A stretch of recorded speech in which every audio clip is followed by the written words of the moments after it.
welcome all of you to the Macmillan Center here at Yale University.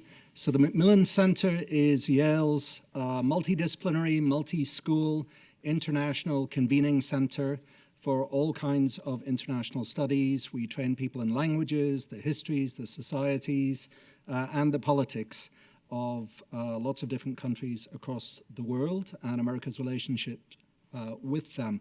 We have 7 area studies councils here, the largest of which, and I would say one of the most active of which, is the East Asian Studies Council, which is increasingly doing more on Korea. And then we have various initiatives on a whole slew of different issues, including an environmental issue, very relevant to today's topic, headed by Nobel Prize winner Bill Nordhaus. So today we're going to celebrate the Coca-Cola World Fund Lecture. This is a lecture that was established by the Coca-Cola Foundation in the early 1990s. It's one of the highlights of our academic year. We bring in world leaders, influential public figures to discuss the world's most pressing issues and to interact with faculty and students from across the Yale community.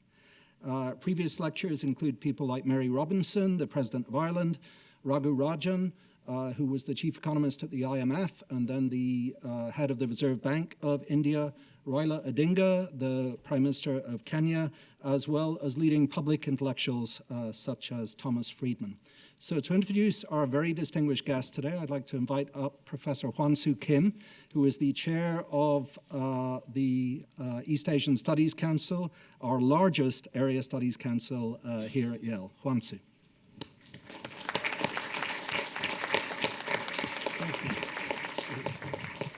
Thank you, Steve.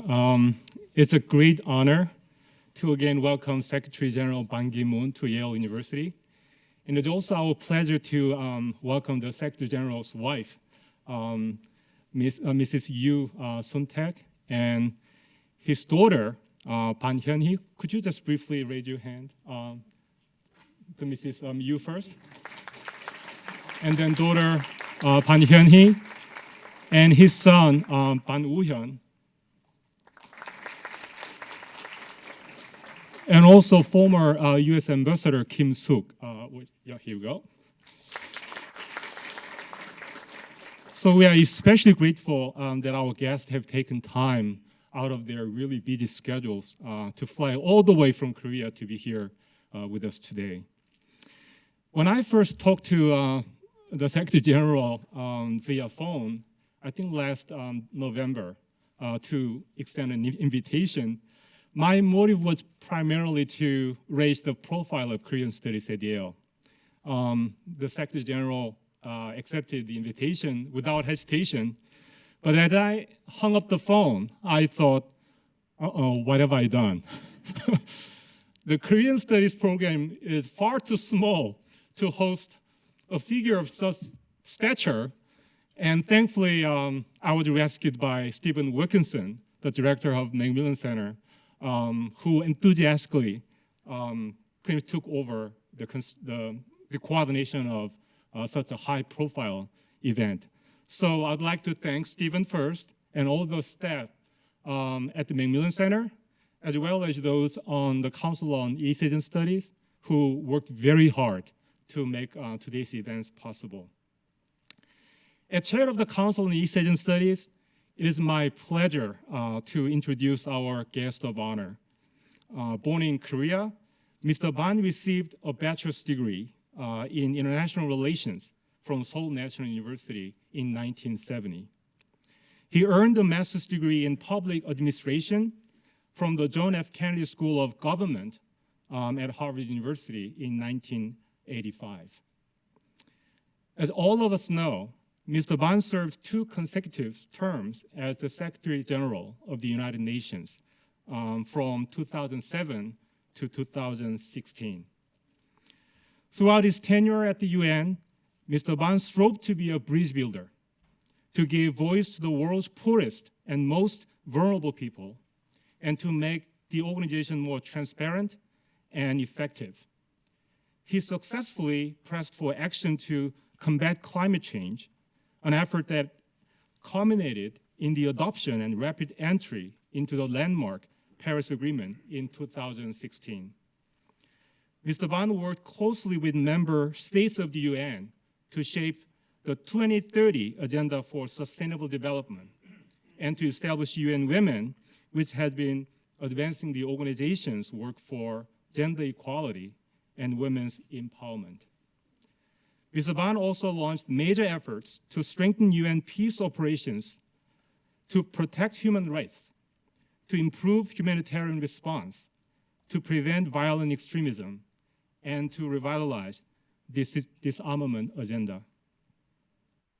At the time of his appointment at the UN, Mr. Ban was the Minister of Foreign Affairs and Trade of the Republic of Korea. His 37 years with the ministry included postings in New Delhi, Washington, D.C., and Vienna, and responsibilities for a variety of portfolio, including Foreign Policy Advisor to the President, Chief National Security Advisor to the President, Vice Minister, Deputy Minister for Policy Planning, and Director General for American Affairs. Mr. Ban has also been actively involved in issues relating to inter-Korean relations by serving as chairman of the Preparatory Commission for the Comprehensive Nuclear Test Ban Treaty Organization. After he finished his 2 terms as the UN Secretary General, Mr. Ban served as the chairman of Presidential National Council on Climate and Air Quality from 2019 to 2021. In 2018, he was elected as the chairman of Bao Forum for Asia. Mr. Ban, along with former President of Austria, Mr. Heinz Fischer, was inducted as a co-chair of the Ban Ki-moon Center for Global Citizens in Vienna, Austria. Mr. Ban is the chair of the Global Center for Adaptation, an international organization hosted by the Netherlands. He was also elected as chairman of IOC Ethics Committee in September 2017. Mr. Ban served as the honorary chairman at the Institute of Global Engagement and Empowerment at Yonsei University in Korea from 2018 to this year. In February 2018, he was elected and has been serving as the president of the Assembly and chair of the Council of Global Green Growth Institute. Currently, he is the chairman of Ban Ki-moon Foundation for a Better Future and distinguished chair, professor, and honorary chairman of the Future Strategy Institute at Seoul National University. So Mr. Ban's current efforts reside in addressing the major global struggles of climate change, the pandemic, and sustainable development. So what is perhaps the most international perspective conceivable, Mr. Ban will be speaking on these pressing issues today. So without further ado, please join me in welcoming our distinguished speaker, Secretary General Ban Ki-moon.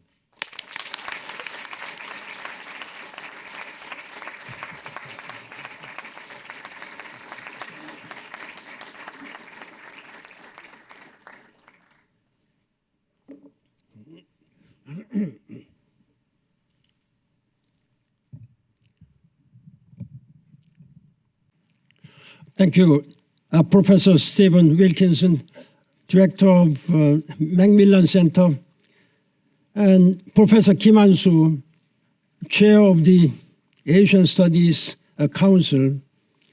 Thank you for your very warm introduction.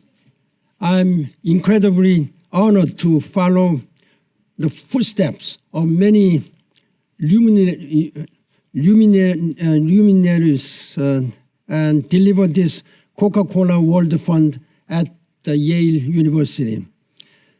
Dear students and faculty members, ladies and gentlemen, thank you very much again for your very kind introduction. In fact, you have preempted most of the topics which I was going to say, so I don't know how much I can add to this. Again, in any way, it's a great honor for me to be with you today and try to discuss and share, first of all, my vision and my experience, and try to discuss this matter with you. I was given about 45 minutes. I hope this 45 minutes will not make you anybody sleep because it may.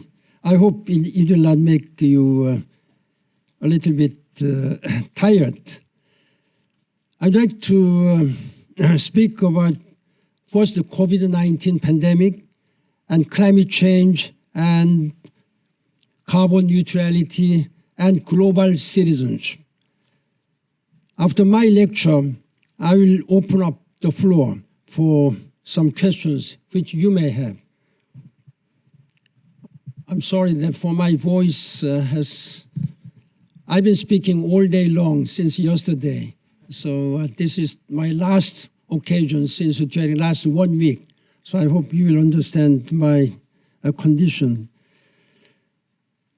Indeed, I have wonderful memories of my April 16 visit to this very distinguished university, where under my initiative, United Nations has been convening sort of a colloquium of university presidents while dealing with all climate change and other global agendas. We just wanted to have wisdoms and some advices from university, academic institutions. So Yale University President Salovey was one of the 6 presidents on whom we really depended upon their guidance and wisdom and academic intellectual knowledges on climate change and human rights and sustainable development and women's empowerment and all the global agendas United Nations were handling and hoping to achieve. In that regard, I met President Salovey this morning a little bit and expressed my deepest thanks again after many years after my retirement. And again, I thank you very much. I hope our discussions today will also help me, even though I'm a private citizen, as was introduced. I'm holding at least more than a dozen international positions. So you can use my voice if you have anything. I have a lot of avenues and way to deliver and raise the problems of our global problems to the public and global leaders. Now, 6 years later, as a new senseless war of aggression in Ukraine has been killing civilians, forcing millions of Ukrainian citizens. According to UNESCO, resulting in the damage and destruction of at least 53 cultural sites in Ukraine since the Russian invasion began. I feel my words at Yale University, and I have been speaking loud and clearly, and in my capacity as a vice chairman of the Elders, an organization, private organization, founded by Nelson Mandela and composed of just 10 global leaders, former presidents, and Nobel Peace laureates. And I'm working as a vice chairman of that. We have strongly condemned this illegal and unacceptable aggression of Ukraine.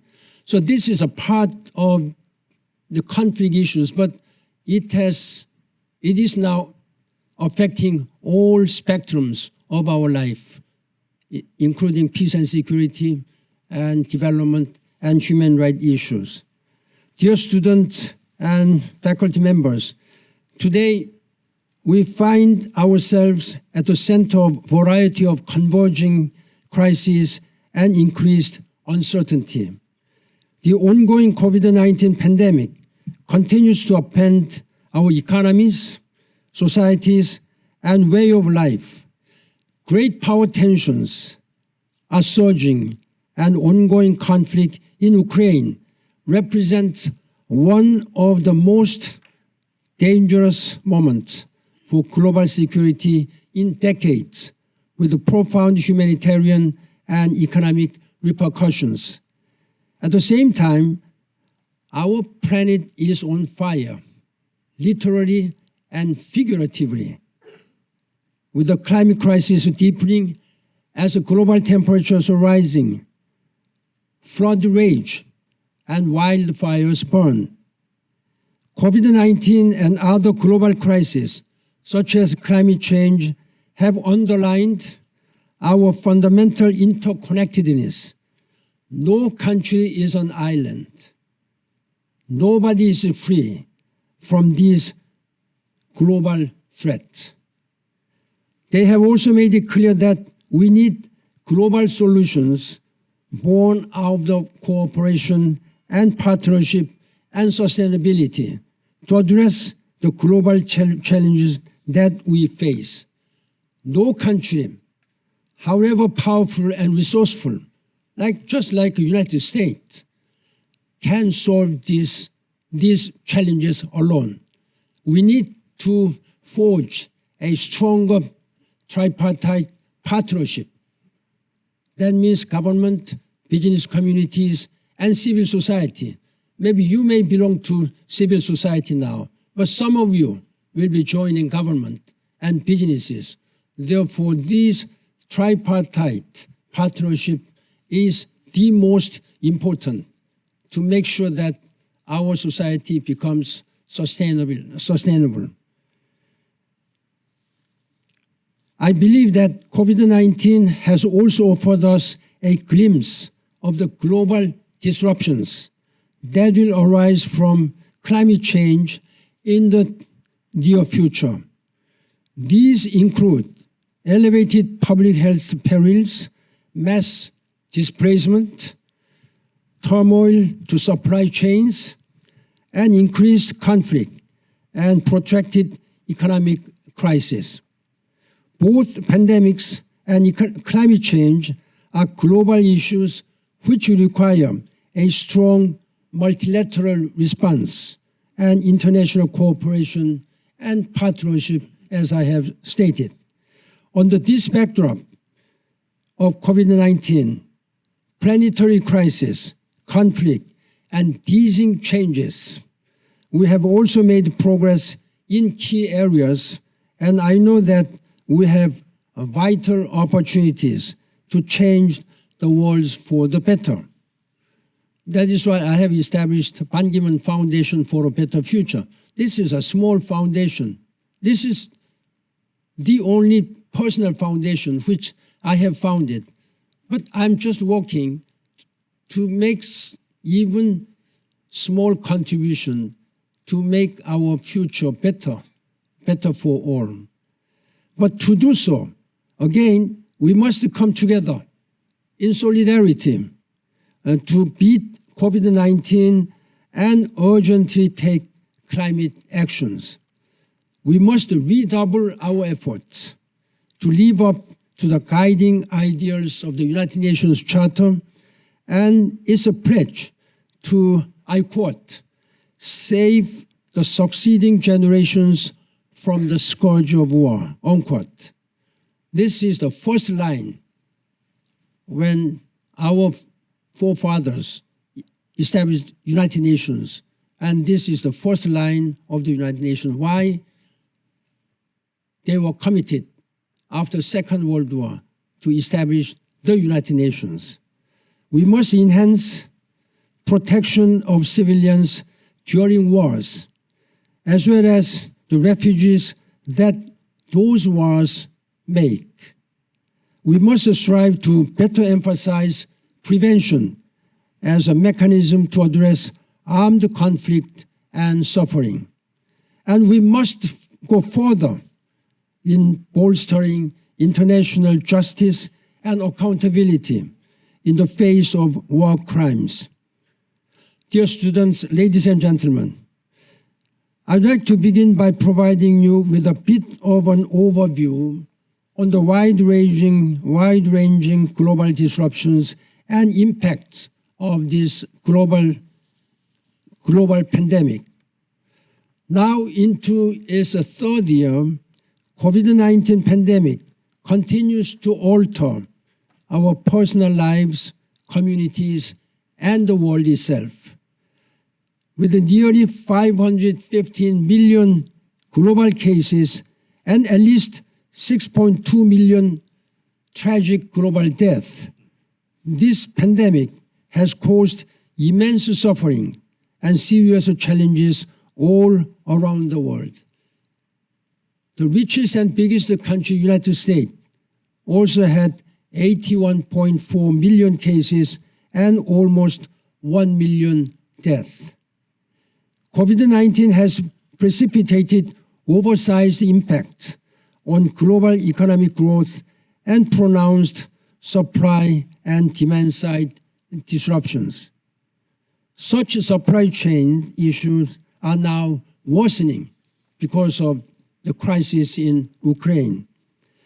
COVID-19 has also amplified existing inequalities in health, labor, housing, food, gender, and other key areas. These impacts, alongside rising inflations, have converged to create the most significant global socio-economic crisis since the Great Depression. For example, the United Nations estimates the COVID-19 cost 225 million full-time jobs in the year 2020 alone. The Global Network Against the Food Crisis says that the number of food insecure people is now at 155 million persons, a 5-year high as a result of the pandemic. And UNICEF warns that 1/3 of the world's children are unable to access remote learning during school closures. Under this troubling backdrop of the global development landscape, it is clear that ongoing recovery will be both extended and arduous.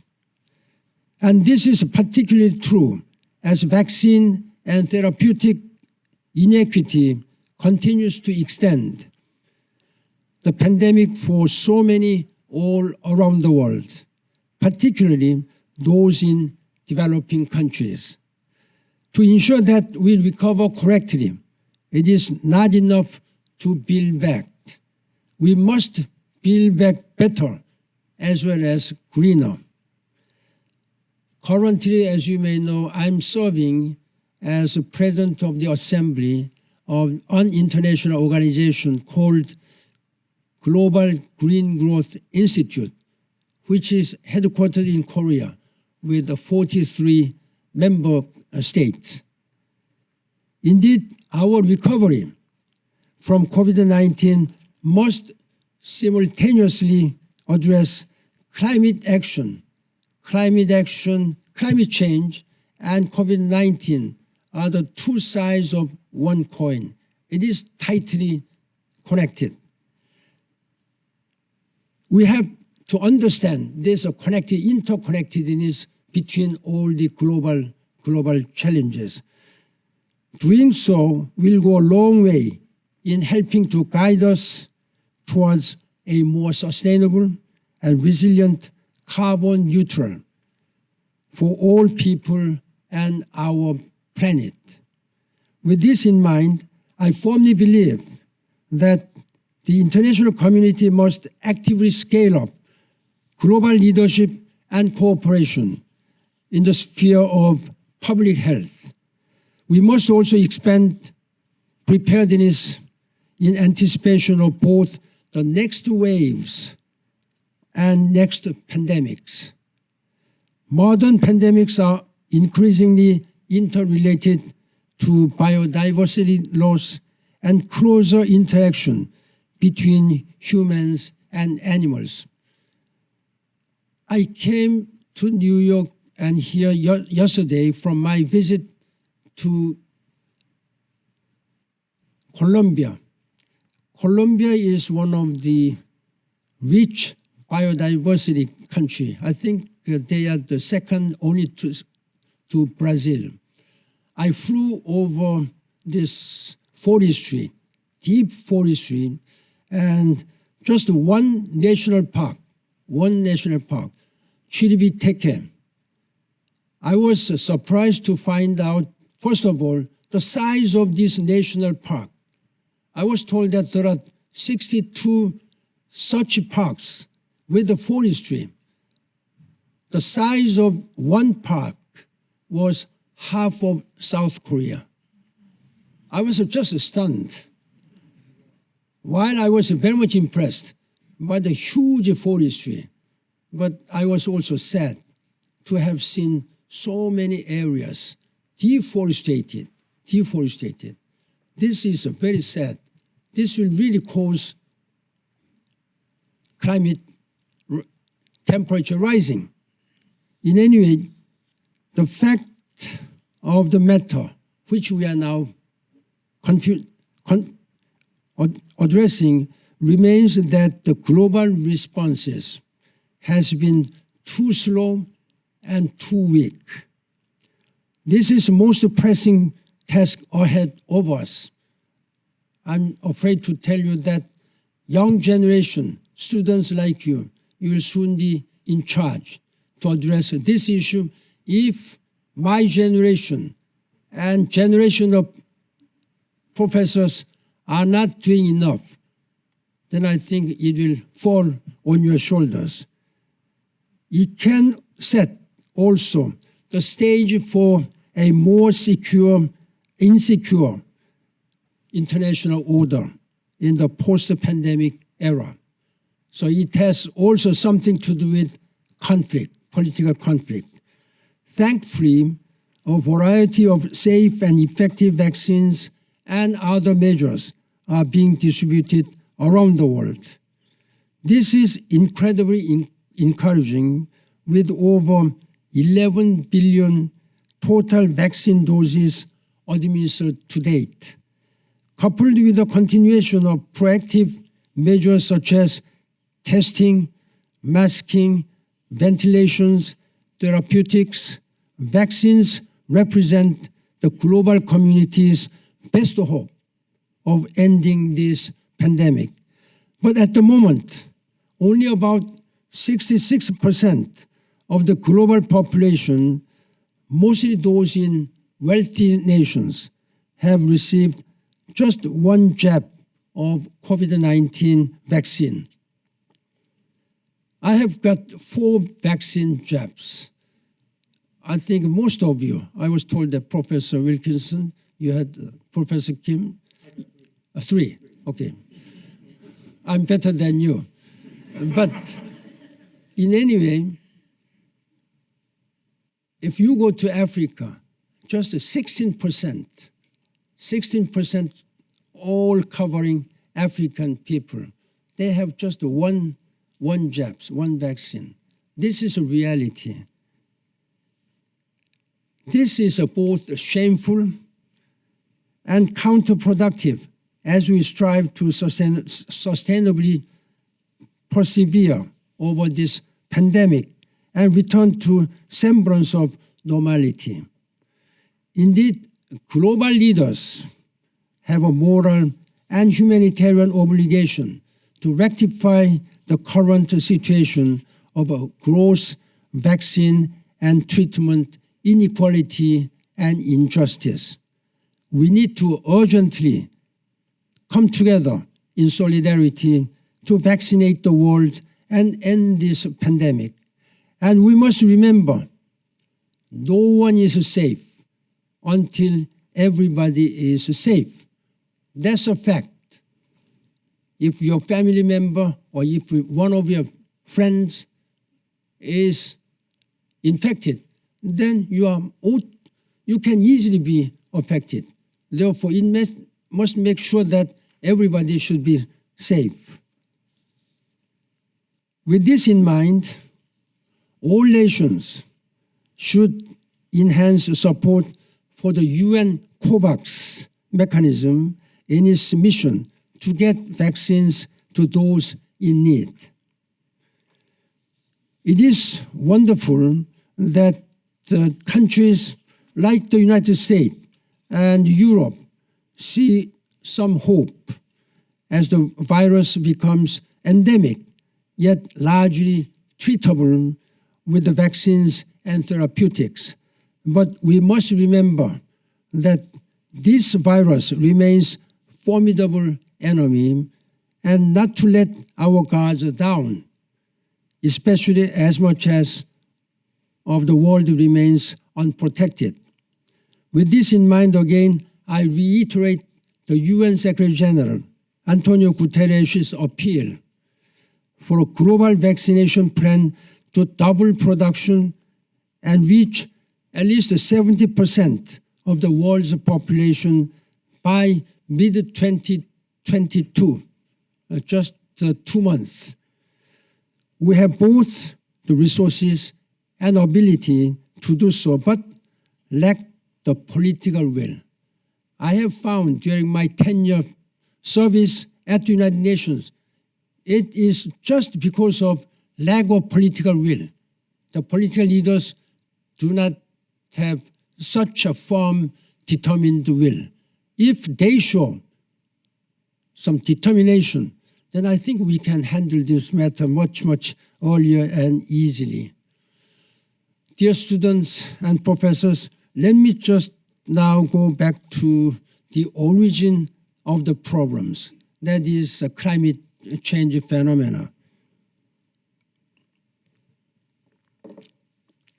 You must have heard many times that since the industrialization about 200 years ago, humanity has achieved remarkable economic growth and technological progress. However, in the process, serious environmental damage occurred and global warming and climate change has ensued as a result of reckless human-made carbon emissions. As biodiversity and habitats are destroyed due to environmental destruction, wild animals have increasingly become into contact with the humans, and as a result, novel viruses and pandemics have spread. Indeed, nearly all of the viruses that have emerged in the 21st century, from SARS in 2000 to COVID-19 recently, share the characteristics of being common infectious diseases between humans and animals. The degradation of our ecosystem by human beings in the name of development. I think we have become very close to animals. That's the main reason why we are suffering from now. In 2021 alone, historic rain dramatically deluged central China, and in the Mediterranean has been in flames with the terrifying wildfires burning in Greece, Turkey, Africa. I think the western coast of United States has also suffered a lot because of these wildfires. The catastrophic flooding submerged parts of Central Europe, like Germany, Belgium, underwater last summer. I was told that the flood which devastated some part of Germany was first one in 1,000 years. 1,000 years. You may not believe it, but it's a science who had determined that it was the worst case in 1,000 years in Germany, in such a prosperous and wealthy countries.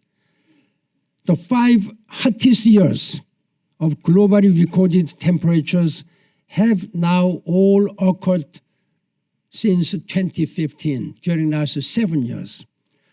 July 2021, last year, was the Earth's hottest month ever recorded. The 5th extinction, people say, that the 6th extinction may occur in 100 years if we do not take urgent action. Then when this fifth mass extinction happened, what does this mass extinction mean? 65 million years ago, most of the animals, including dinosaurs, just perished 65 million years ago. Then why we have to suffer from this sixth mass extinction in just 100 years? This is not my warning. This is the warning of scientists and climatologists and geologists. So we have to make sure that within 100 years, I think we may not be here at that time, but some of your grandparents and great-grandparents, I mean sons, daughters, will suffer from this mass extinction. Geologists say that mass extinction means that at least 70% of all species will perish. When it happens, we have to really do much, much more to prevent this kind of a mass extinction from happening.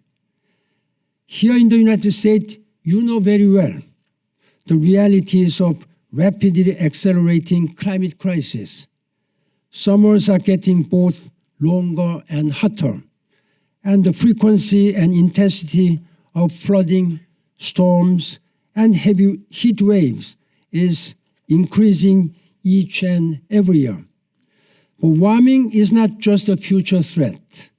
A landmark study released recently in the scientific journal, The Nature, says that nearly 37% of all global heat-related deaths can now be blamed on human-caused climate change.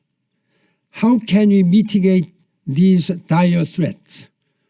Western nations such as the United States, United Kingdom of European Union certainly cannot do it alone. Nor can Asian countries, Korea, Japan, China, can do it alone.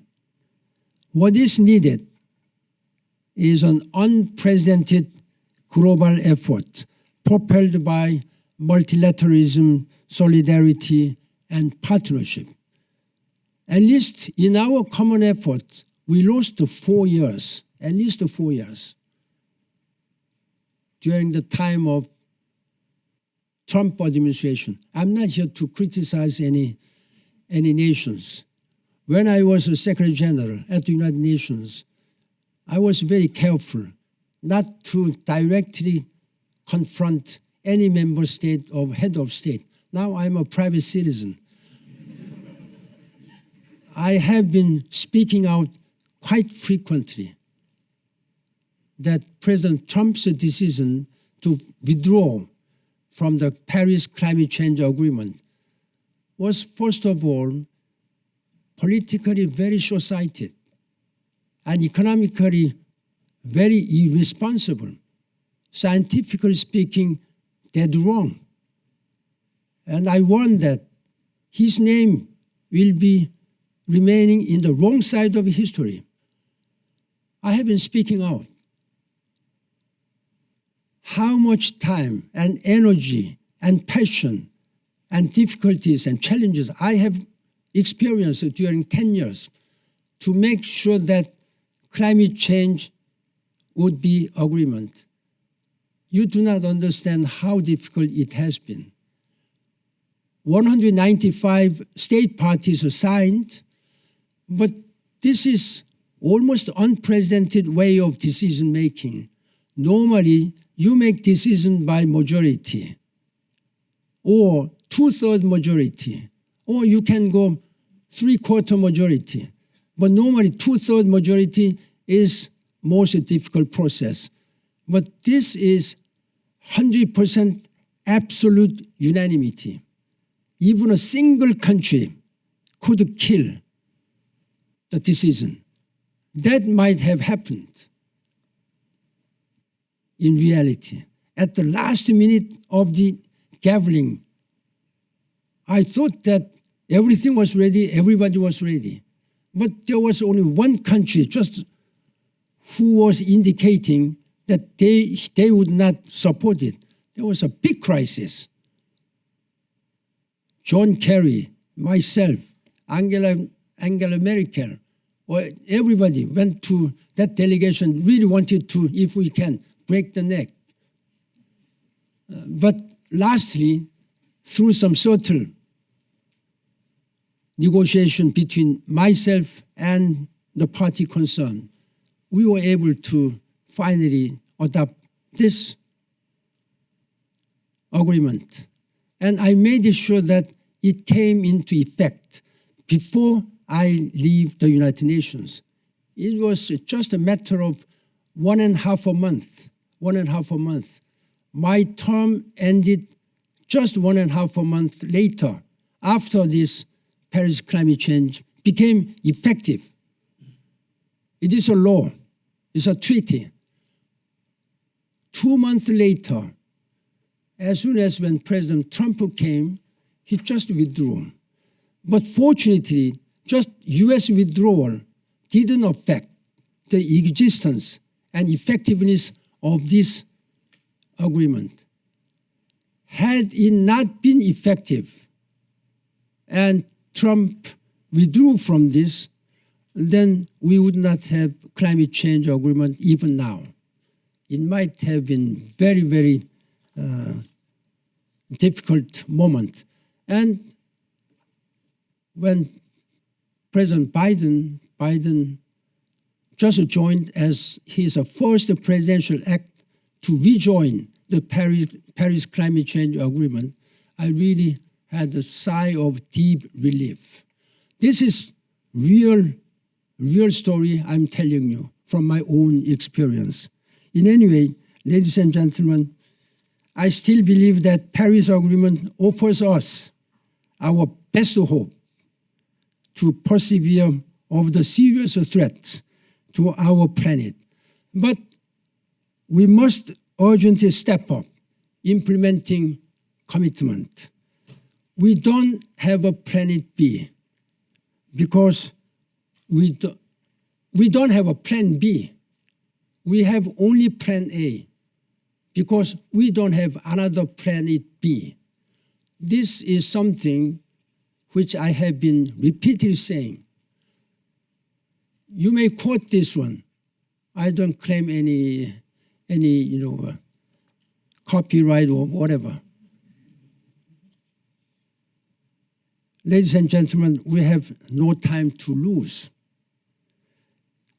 The sobering IPCC report released in March this year explicitly concludes by warning that, I quote, any further delay in concerted anticipatory global action on adaptation and mitigation will miss a brief and rapidly closing window of opportunity to secure a livable and sustainable future for all, unquote.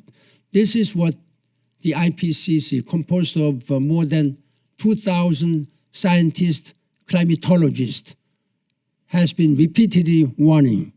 So we must listen to the voices of scientists.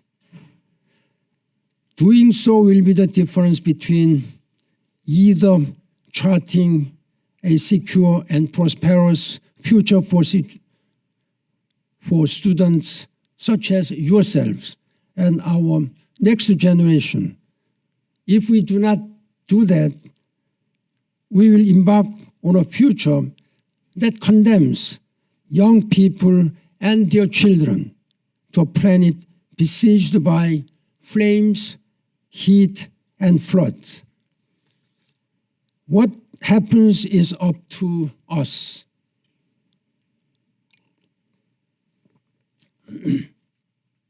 But I'm again saying that we must act now. With this in mind, in order to faithfully implement the Paris Agreement and push it even further, all stakeholders need to expand their actions to cut emissions and expect the rapid decarbonization of the global economy to achieve carbon neutrality. Fortunately, many countries, including the United States, European Union, Republic of Korea, Japan, I think they have announced the carbon neutrality 2050. China has announced carbon neutrality 2060. India has announced 2070. That I am very much disappointed. World leaders have understood the Chinese commitment by 2060 was accepted and understood. But when India said 2070, that has really shaken and destroyed full commitment during COP26 in Glasgow last year. Our target was that by the end of 2050, this carbon neutrality should be committed. Then because of India, and because just one, as I said, one country can kill all this agreement, there was no other way but to agree by saying that by and around the middle of the century, not by 2050. So it was a little bit watered down. And there was no agreement for financial contribution by the rich countries.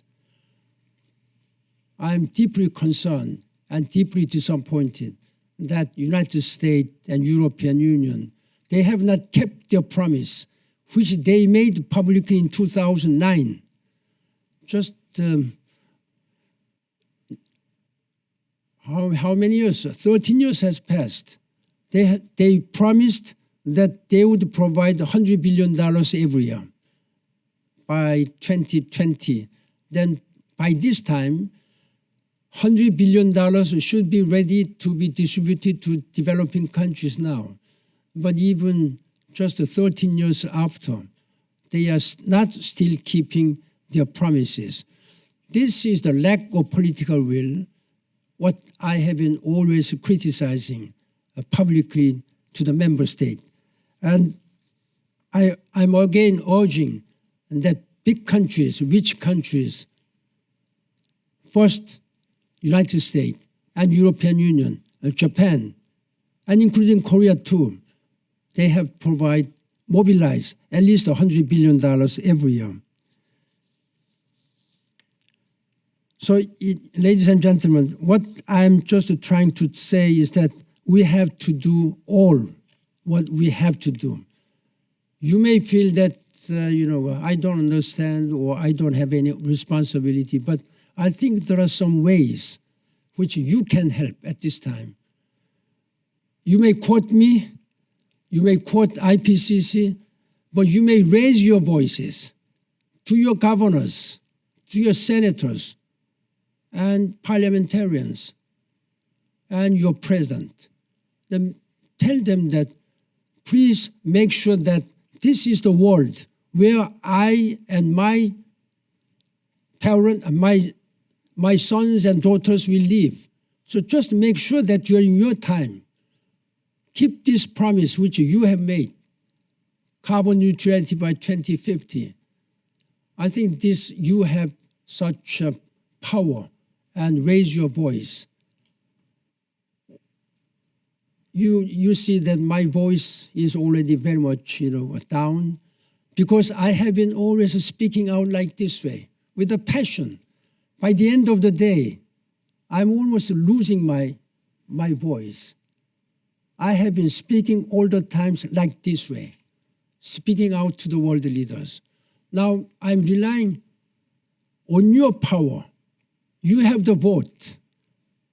If they are not committed, you can change the candidate. You can change the president. This is your prerogative as citizens of the world. Again, I'm really asking. We simply must adapt and act now or perish later. Do you want to be perished? Leaders must elevate their political will for climate action, and industries and businesses must act in partnership. And leading educational institutions such as Yale University and young people like yourselves have a critical role to play in this regard. We need an all hands on the deck approach. Not a single person is exempt from this. You may think that I'm just a student, but you have the voting right. You have the voice again. And you, the younger generation, are the future leaders and global citizens that I firmly believe can lead us to a brighter and more sustainable and more inclusive future. Ladies and gentlemen, let me just tell you as I conclude about global citizenship. I have been meeting so many world leaders. They all claim that I'm the leader, but I have not seen among them not many truly, genuinely global leaders with the global citizens.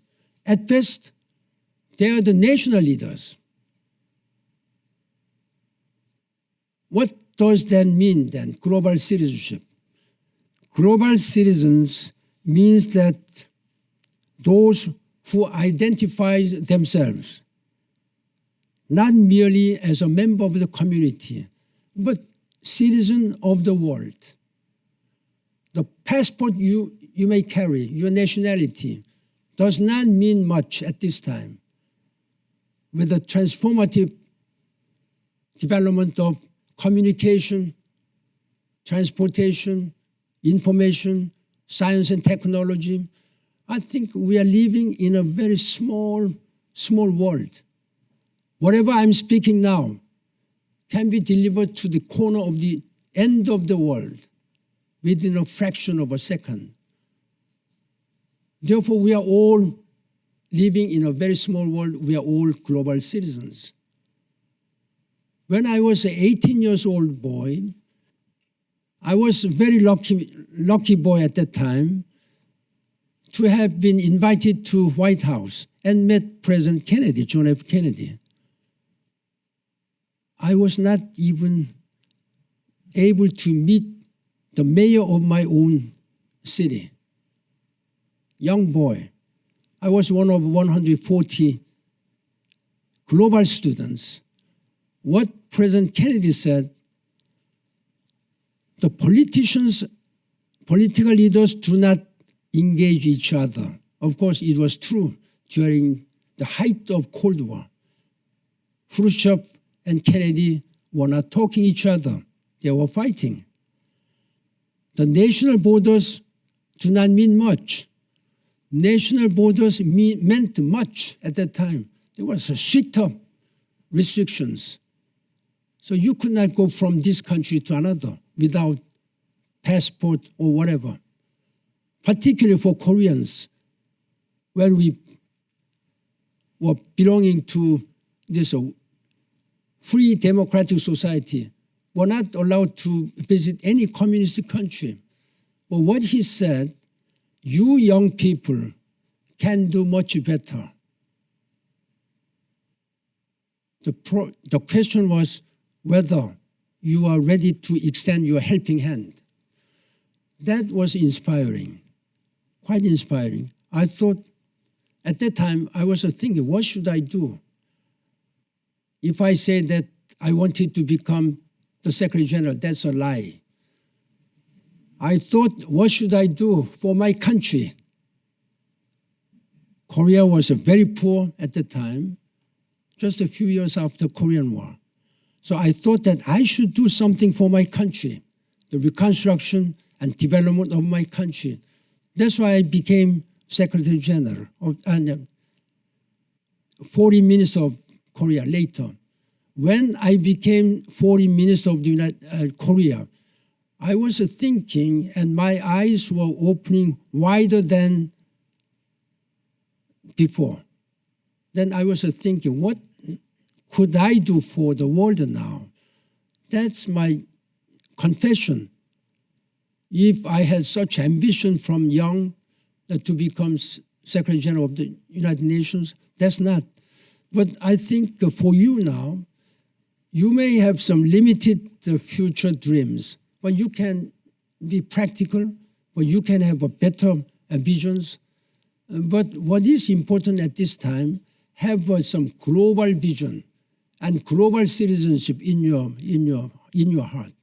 That when you act as a global citizen, I'm sure that you will make a much more and better contribution to address all these global challenges.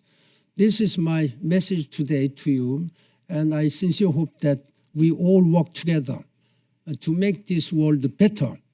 We cannot just live this way to our succeeding generation.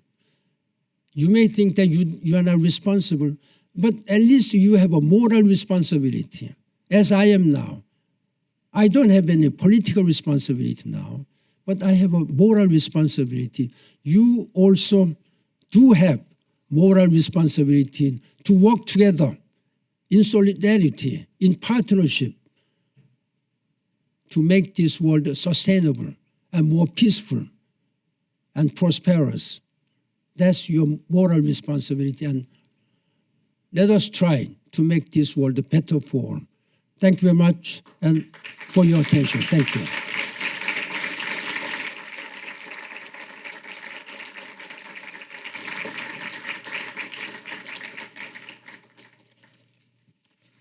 Everyone, we'll take questions from the audience. If you could just raise your hand so we can bring you the mic.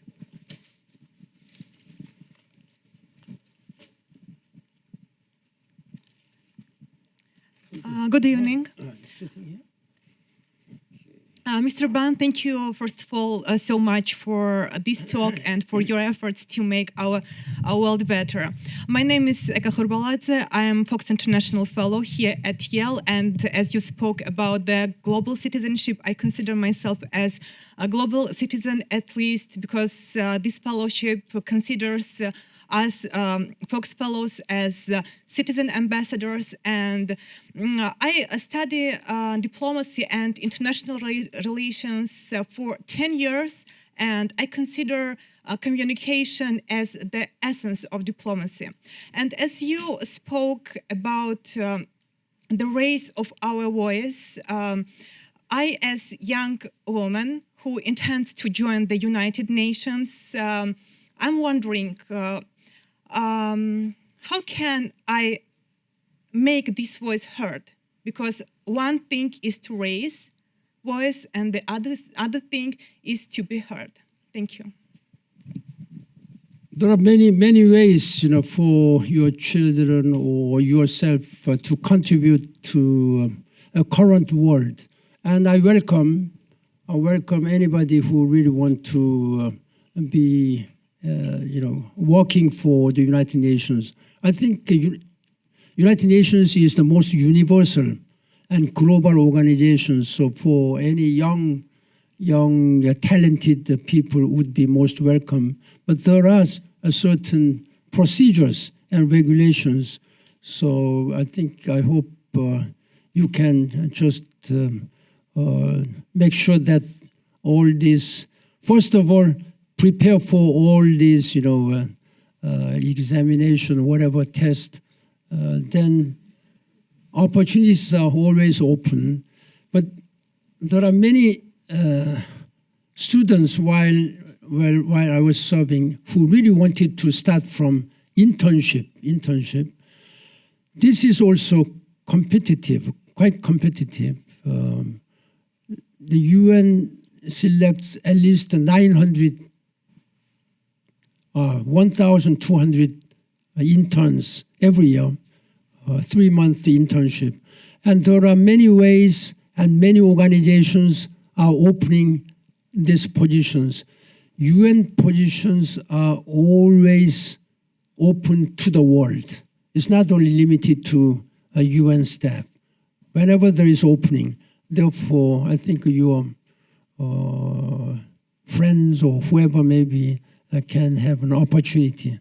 But you must be prepared for that. I hope that I have addressed to your question.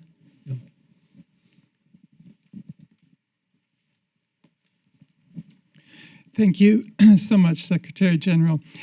My name is Mary Evelyn Tucker. I teach at the School of the Environment in the Divinity School. And I would be so grateful if you would comment on the event that took place at the United Nations when the Pope came to speak, and also his encyclical Laudato Si on the environment, which is also called people to a global citizenship, but an integral ecology that brings people and the planet together. So I'd love to have your comment on that, and thank you so much for your talk. So is there a question or comment? The question is, Laudato Si is one of the most important documents in bringing a moral force together for the environment.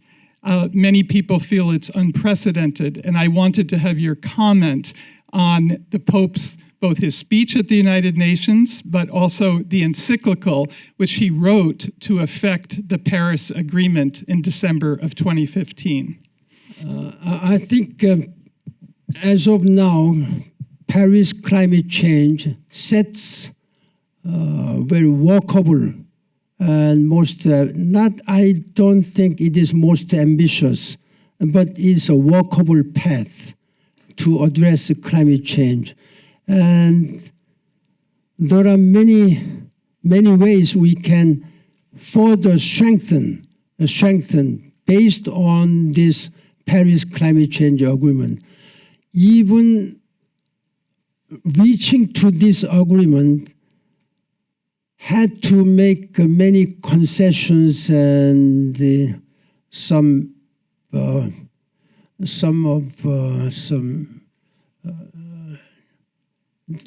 so all negotiation, for example, all negotiations are not perfect one. I don't think the Paris Agreement is a perfect one. Even with imperfect one, people are not implementing, as I said. If we do all what is said in the Paris Agreement, I think we can at least prevent such catastrophic consequences. But even including United States are not keeping all to its commitment faithfully. For example, one thing really disappointed me recently is only natural and absolutely right and necessary. We provide humanitarian assistance to people of Ukraine. They deserve our support. But that does not mean that this money for humanitarian support are slashed from climate funds. U.S. has promised at least $11 billion a year for climate, out of $100 billion. Then President Biden just cut $10 billion out of 11 and sent to Ukraine first. Of course, saving lives may be much more urgent, but saving our planet is also urgent. Many European countries are now slashing such fundings from climate fundings. That is what I have been speaking out and criticizing through my op-ed or my speeches. This is short-sightedness. So don't blame that Paris climate change may not be a perfect one. There is no such a perfect constitution, perfect laws. These are all out of a negotiation. We could have been much more ambitious, much tougher, but that was all I could have done. Even, do you know how many years has it taken from since 1992 Kyoto Protocol, 2015, it almost took 30 years. 30 years. 1992 Kyoto Protocol was the result out of almost 10 years negotiations. Then Kyoto Protocol became almost useless because US did not join. US signed it, but was not ratified by the parliament, Senate. So when Al Gore, as a vice president, he proudly signed it, but it became useless for the United States. And that means when US didn't join, then Kyoto Protocol became almost dead from the moment it became effective. So there was a lot of such frustrating processes. And that's why, as soon as I became Secretary General, I made it #1 top priority. And I first tried to convince President Bush at that time. He was not convinced, but at the end, he was convinced. He was convinced. And I was very much grateful to him because he just added his voice reluctantly, then made the beginning of success. Since he said yes, then it took 9 years, from 2007, then 2000 until 2015. As I said, I don't know, I felt how much I was lucky because that was adopted before Trump came in. If Trump joined this presidency a little earlier, I don't think we have, even now, we don't have this climate agreement. Yeah. Again, there is no such a perfect one. Yeah. That's a follow-up question. Yeah. To the previous question. So Catholic Church has more than 1 million members around the world, and 1 billion. 1 billion. 1 billion. Yeah, 1 So billion. do you think there's any role the Catholic Pope can play to really enforce this Paris environmental agreement? The religious leaders have a very important role to play. And I am deeply grateful to Pope Francis in making sure that 1 billion Catholic believers, churchgoers, he instructed, and I discussed this matter with the Pope himself at the United Nations as well as in Rome, Vatican. I visit Vatican 2-3 times to make sure that Catholic community would join. And he issued his decree to all 1 billion Catholic. That really helped a lot. That really helped a lot. I forgot the name of this decree, but in any way, after that, I went to Vatican after my retirement. I think Ambassador Kim, he was with me to pay my great thanks to him. Then another contribution he made was he came to the United Nations twice.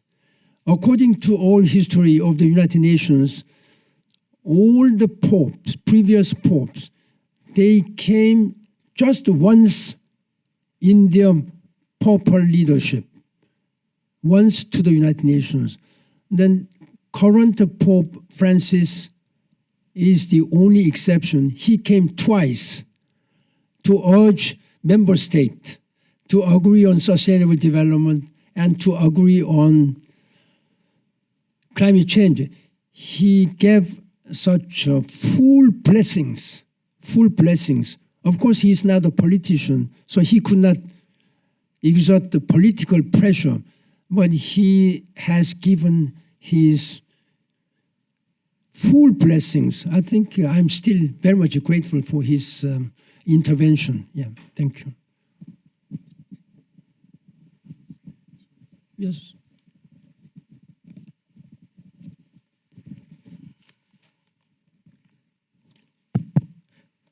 Hello, Mr. Ben. Thank you so much for coming here. My name is Eli, and I'm a second-year MBA student of Yale School of Management. First thing, I do feel much better as a private citizen after hearing your speech. At least I can say something if I feel something's wrong.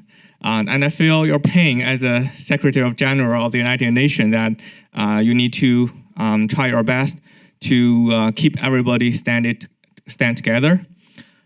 Second, I do have a question for your forward-looking plan. As the president of the Pan Ki-moon Foundation, do you have any plans to continue the carbon neutralization initiative for the next step? So what do you want about Pan Ki-moon Foundation? So for the next step, do you have any plans, or do you want to share any thoughts that how do you want to utilize this platform? I should confess that this Pan Ki-moon Foundation was established just 3 years ago with some humble commitment that I should do whatever I can to make our future better for everyone. This is a small foundation composed of some small group of people, but I have a limited capacity in doing. But I am using my role as a former Secretary General, my moral voice, working in close cooperation and association with the other organizations and governments. When I was introduced by Professor Kim, I'm now holding many different positions. For example, when it comes to climate, I am chairman of a global center on adaptation. There are two policy responses to climate. One is mitigation and adaptation. Mitigation, we know that we have to mitigate. We have to reduce carbon emissions. But how to invest wisely for the future to prevent any future disruptive climate consequences? That is adaptation. For example, when you build buildings, infrastructures, when you build the roads, or when you plant some crops, then how can you sow these climate resilient crops? Or how can you build climate resilient buildings and infrastructures? There are many ways we can save money from future possible destruction caused by climate. Those are the much more, better ideas. I'm working as a chairman of this one. And as I said, I'm working also as a chairman of this Global Green Growth Institute. And I'm also working in other, I'm using all different organizations. I'm also working as a chairman of this Pan Ki-moon Center for Global Citizens. Global citizenship, we don't have any tools or resources like you build a house or whatever, but we teach them what needs to be done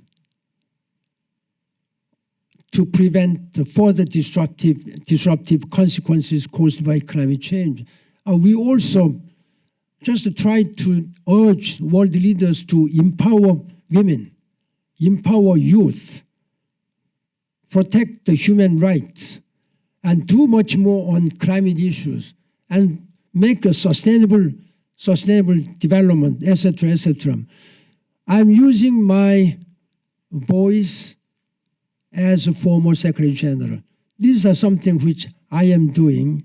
So if you add your voices, and I'll be much have a stronger voice, a stronger microphones, so to say. Thank you very much. Thank you. Yeah. Question, and then we prepared the reception on the second floor, so all of you are welcome to join and keep asking Secretary General more questions. Okay, one more question. Once you do, you want to pick the last question? Somebody?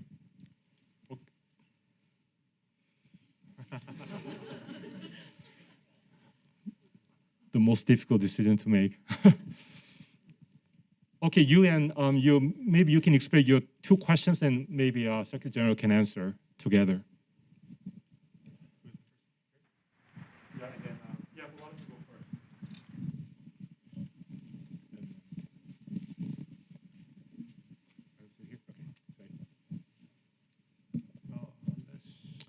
first? Thank you, Secretary General, for your speech. I'm Chris, an undergraduate student from South Korea.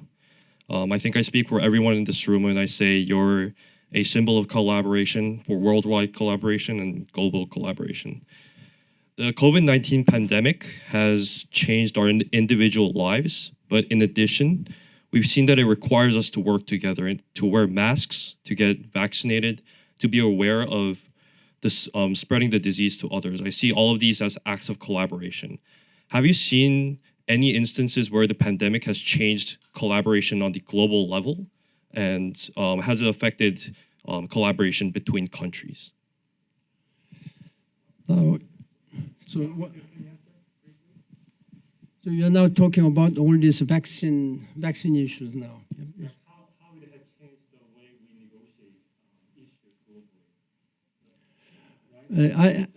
I have not been engaged in this negotiation since I'm out of United Nations, but during my time, whenever such kind of global health problems happened, of course, I had to work very closely with the WHO. WHO is the main organization which deals with all these global health issues, but WHO, frankly speaking, is a very small organization among 16 specialized agencies. There are bigger organizations, but they are mostly research organizations and doesn't have operational capacities. So that's why from the beginning, there was some problems in addressing pandemic issues. I immediately thought that the WHO, you may know President Trump has been criticizing WHO.